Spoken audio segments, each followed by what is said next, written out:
ಎಲ್ರಿಗೂ ನಮಸ್ಕಾರ. ನಾನು ಇವತ್ತಿನ ಈ ಒಂದು ವಿಡಿಯೋದಲ್ಲಿ ನಿಮಗೆ ಬ್ಯಾನರ್ನ ಯಾವ ರೀತಿಯಾಗಿ ಕ್ರಿಯೇಟ್ ಮಾಡಬೇಕು ಅಂತ ತೋರಿಸ್ತಾ ಇದ್ದೀನಿ. ಬ್ಯಾನರ್ ಕ್ರಿಯೇಷನ್ ಮಾಡುವಾಗ ನಾನು ಫೀಟಲ್ಲಿ ಒಂದು ಸೈಜಸ್ಸನ್ನು ತೊಗೊಂಡಿದ್ದೀನಿ. 5x3 ಅನ್ನೋ ಒಂದು ಇದರಲ್ಲಿ ತೊಗೊಂಡಿದ್ದೀನಿ.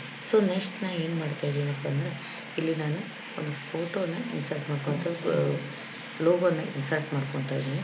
ರೈಟ್ ಕ್ಲಿಕ್ ಮಾಡಿ ಇಂಪೋರ್ಟಿಗೆ ಹೋಗ್ತಾ ಇದ್ದೀನಿ. ಇಂಪೋರ್ಟಲ್ಲಿ ನಾನೊಂದು ಲೋಗೋನ ಸೇವ್ ಮಾಡಿ ಇಟ್ಕೊಂಡು ನಾನು ಲೋಗೋನ ತೊಗೊತಾ ಇದ್ದೀನಿ. ಲೋಗೋನ ನಾನು ಡ್ರ್ಯಾಗ್ ಮಾಡ್ಕೊತಾ ಇದ್ದೀನಿ ಪೇಜಲ್ಲಿ.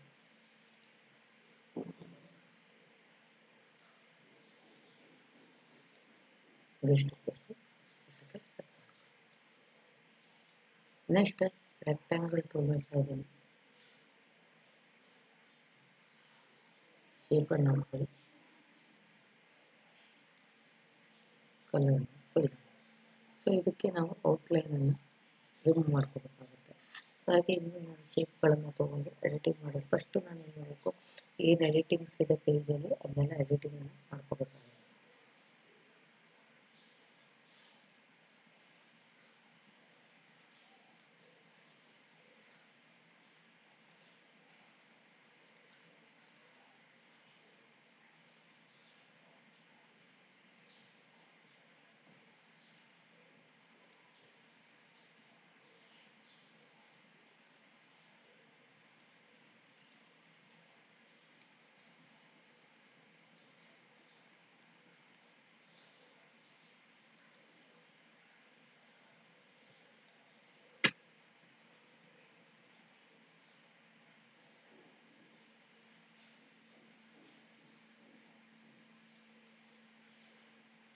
ಈ ರೀತಿ ಪೇಜನ್ನು ಸೆಟ್ ಮಾಡಿ.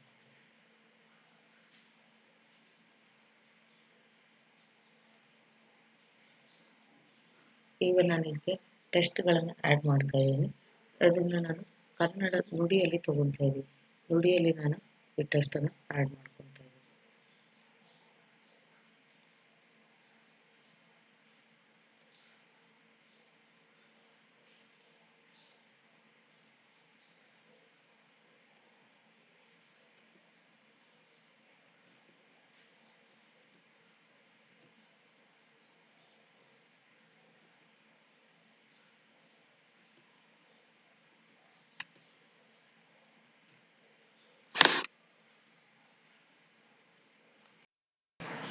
ನೋಡಿ, ನಾನು ಇಲ್ಲಿ ಎಲ್ಲ ಟೆಸ್ಟ್ಗಳನ್ನು ಸೆಟ್ ಮಾಡಿದ್ದೀನಿ, ಟೆಸ್ಟ್ಗಳನ್ನು ಹಾಕ್ಕೊಂಡಿದ್ದೀನಿ.